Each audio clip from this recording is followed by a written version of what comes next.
Alrighty, we are back with another reaction. Today we're going to be reacting to your brain on Adderall. This is a video that I've wanted to see for a while. I haven't got the chance to take a look at it, so this would be my first time taking a look. But Adderall is something that's huge in the creative community, as many of you may know.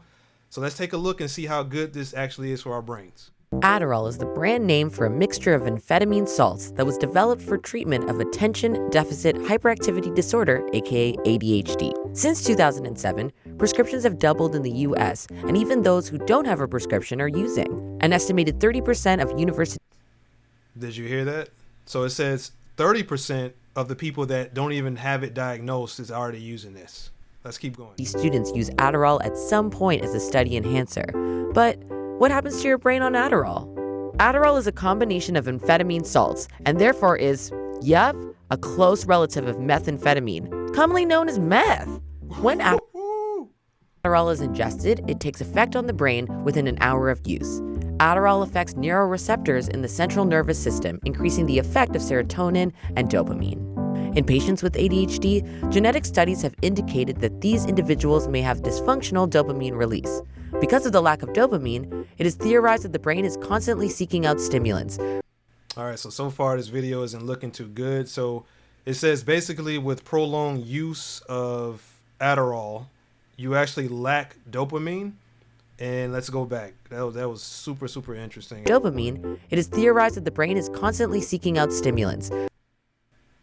The brain is constantly seeking out stimulants. So I'm wondering if this is connected to overconsumption of, it could be electric devices. It could be overexposing yourself to YouTube.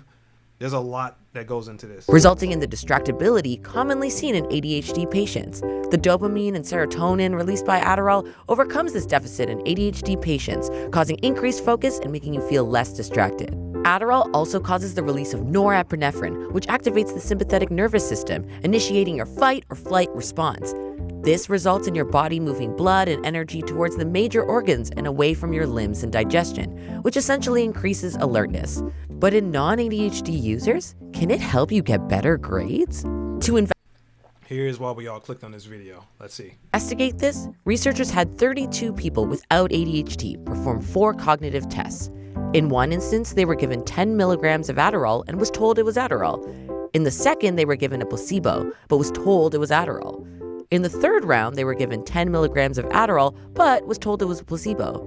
And finally, they were given a placebo and were indeed told it was a placebo. The 2 groups that did the best were those who thought they had taken Adderall, regardless of whether they had or not.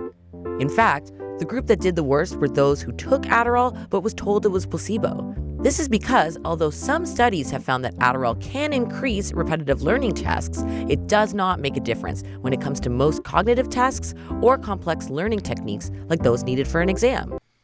So basically, it confirms the theory that whatever input that you put in your brain, if you think that something is healing you, your brain is actually the one that's healing you and not the actual Adderall. So it's more of a brain stimulant than it is. So this study is actually very interesting.